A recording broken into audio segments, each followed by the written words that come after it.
Mula sa industriya ng turismo hanggang sa mundo ng high-tech, nararamdaman na ng maraming sektor sa buong bansa ang epekto ng isang buwang digmaan.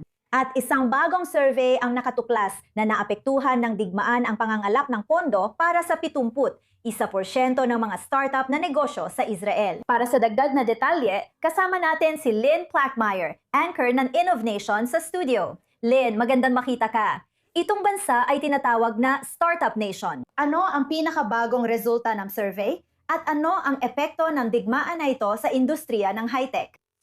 Hello Benita, salamat sa imbitasyon. Hindi ito pagbaba ng ekonomiya, kundi isang liquidity shock, masasabi natin, dahil 71% ito. Sa mga startup na lumahok sa survey na ito, na mahigit 6 na raang kumpanya 71% ang nag-ulat na napansin nila ang pagbabago sa kanilang pondo. Balikan natin ang simula dahil ang fundraising ay nasa gitna o dulo ng proseso. Pero para sa marami sa mga kumpanyang ito, may dalawa silang nakatagong hadlang. At isa sa mga hadlang ay ang mga tao, ang mga staff. Kaya mahigit kalahati ng mga kumpanyang nag-ulat ay nagsabing nawalan sila ng 25% o isang kapat ng kanilang mga empleyado. Kaya ito ay may kinalaman sa mga dahilan ng seguridad. Minsan, dulot ito ng kawalan na mag-aalaga sa mga bata o dahil kailangan pumasok sa Miloyem o sa reserbang serbisyo at magsilbi sa hukbo sa gitna ng digmaan. Kaya dahil sa kakulangan ng mga tao, hindi natutupad ang mga detalyadong deadline, hindi naabot ang mga layunin, at nagkakaroon ng malaking abala sa produksyon at sa kakayahan, mari nating sabihin. At may isa pang hadlang, ito ay ang mga biyahe ng eroplano. Alam natin na gusto natin lumabas ng bansa sa Pasko, pero hindi natuloy. Hindi rin nakapasok o nakalabas ang mga tao, kaya walang benta. Walang mga personal na pagpupulong, walang mga kumperensya, at malaki rin ang epekto nito sa pangangalap ng pondo na ayon sa ulat, 71% ng mga startup na ito ang nagsabing naapektuhan ang kanilang fundraising sa panahong ito. Mahigit isang buwan na ngayon pero ginawa ang survey sa ikatlong linggo ng digmaan. Para sa pangangalap ng kapital, 37% ang nagsabing may pagkaantala sa kanilang fundraising. Pagkatapos, 23% ang nagsabing ipinagpaliban ng mga mamumuhunan ang desisyon at 11% ang nag-ulat na nakansela ang pondo.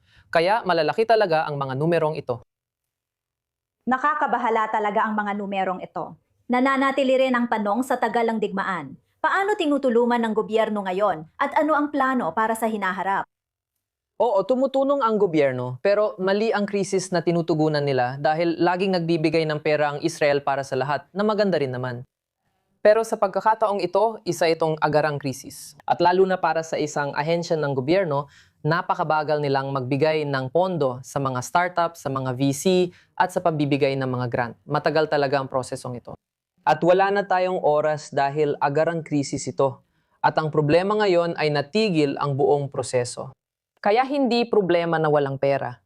Ang problema ay walang galaw sa buong proseso. Nakita rin natin ito pagkatapos ng Oktubre 7. Sa unang mga linggo, nagkaroon ng malaking pagbaba sa pagkalap ng pondo, lalo na para sa mga startup, yung mga nagsisimula pa lang na startup. Pagkatapos nun, naging stable na. Pero ngayon, mahalagang maibalik sa ayos ang lahat. Sana matapos ng digmaan at bumalik sa normal ang lahat. Kung hindi, magiging estruktural na problema ito. Kaya naman nagpapasalamat ako na binanggit mo ang lahat ng mga isyong ito. Pero muli, tiyak naming alam na matatag ang bansang ito at walang duda na maraming pagsubok na ang hinarap noon. Mga digmaan na rin ang nalampasan noon. At ang tanging magagawa natin ay umasa na sa hinaharap ay magkakaroon ng panibagong sigla ang sektor na ito. Lynn Plackmeyer, anchor ng palabas na Innovation, nagpapasalamat ako na nandito ka sa studio. Maraming salamat.